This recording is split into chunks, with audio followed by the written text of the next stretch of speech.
Welcome to the Shaka show. डब्बे में आटा ना बर्तन में दाल है, पेट्रोल हुआ महंगा अब जीना मुहाल है, डॉलर ने मचाया मुल्क में वबाल है, आवाम बेचारी का बड़ा बुरा हाल है।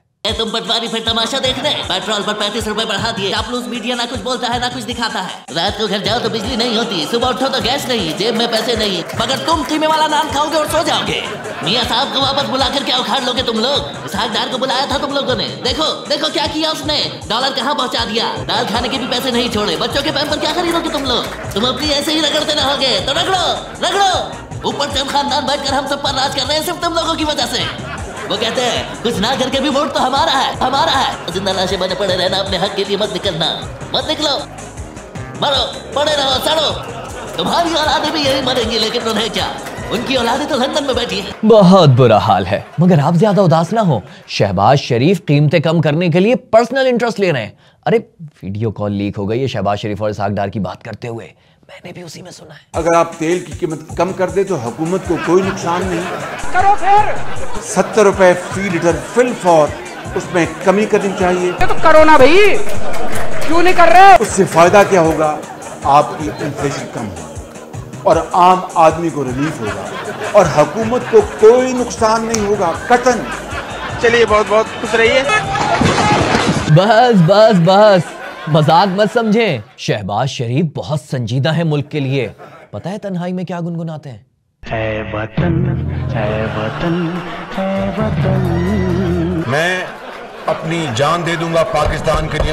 इसके पास बेनिसार है मेरा तन, मेरा मन। मैं कुर्बान कर दूंगा पाकिस्तान की रियासत को बचाने के लिए। और मरियम नवाज अपने वतन से वापस आ गई हैं। मेरा मतलब हमारे वतन में वापस आ गई हैं।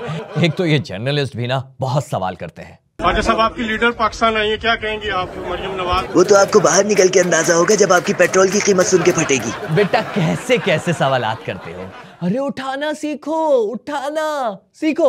डॉलर जब बढ़ता है ना तो फिर इसके नुकसानात भी होते हैं और थोड़े से फायदे भी होते हैं। और डॉलर तब से नीचे आ रहा है जब से इसहाकडार साहब पाकिस्तान वापस आ रहे हैं, वापस आए हैं। ये तो कुछ भी नहीं, PIA से सीखो। काबिलियत कुछ होती नहीं, बस उठा कर ऊपर पहुंच जाते हैं। इनको ज्यादा उठाने की आदत हो जाती है। अब इस वीडियो को ही देखें, 2 उंगलियां उठा ली। खैर, आपको याद है मरियम नवाज जाते हुए क्या कहकर गई थी? मियां साहब को वापस लेकर आएंगी। कब तक पाकिस्तान आ रहे हैं? कुछ हतमी डेट, कोई महीना मुझे नहीं पता है, मुझसे मत पूछो ना। बहुत जल्द वापस आएंगे। नहीं, मैं नहीं आऊंगा। मियां मेरे दिल की धड़कन है, मियां मेरे दिल की धड़कन है। भाई मरियम नवाज के चर्चे तो हमारे पड़ोसी मुल्क में है। मरियम को लोग पाकिस्तान की प्रियंका कहते हैं, इसके पीछे भी एक राज है। मगर एक बात है, मरियम नवाज कोई छिचोरापन नहीं करती।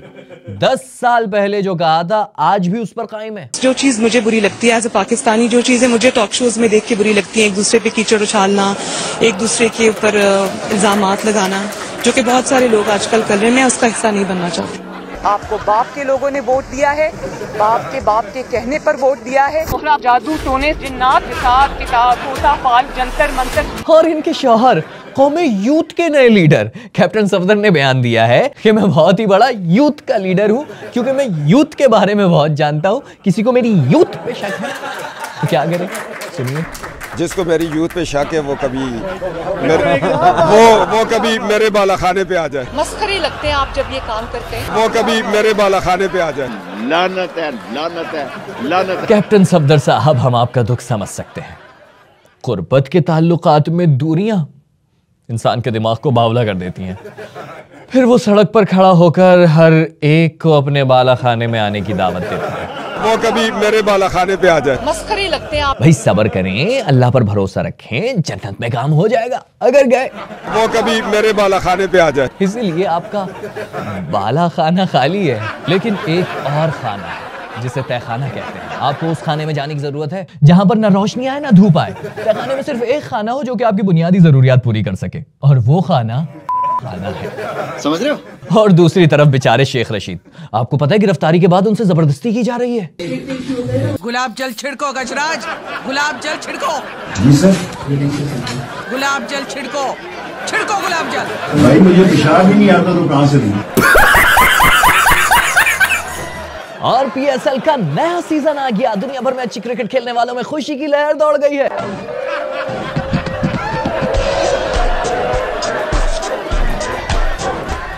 लेकिन इस पीएसएल में कामरान अकमल बाबर आजम को सिखाएंगे कि बैटिंग कैसे करते हैं। जी जानी ऐसा ही है, क्योंकि पेशावर ज़ल्मी ने कामरान अकमल को पीएसएल 8 शुरू होने से पहले एक नुमाइशी मैच में अपना कोच मुकर्रर कर दिया है। शौक लगा, शौक लगा, शौक लगा, एग्जैक्टली, मुझे भी यही लगा।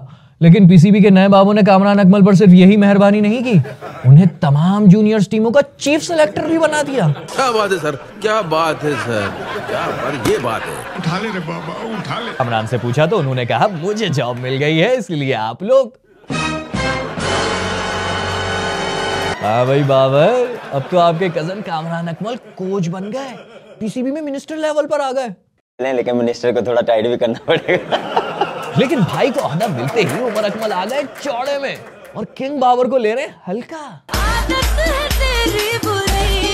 खैर पीएसएल 8 तो किसी ना किसी तरह चल जाएगा, लेकिन पीएसएल 8 का थीम सॉन्ग कैसे चलेगा, जो कि अब चाहत फतेह अली खान को दे दिया है पीसीबी ने। ये जो झंडा है इसमें डंडा है, इसमें डंडा है, ये जो झंडा है। डंडे और झंडे में उलझे मत रह जाना, शो को लाइक करो, चैनल को सब्सक्राइब करो और आगे बढ़ाओ। Good bye.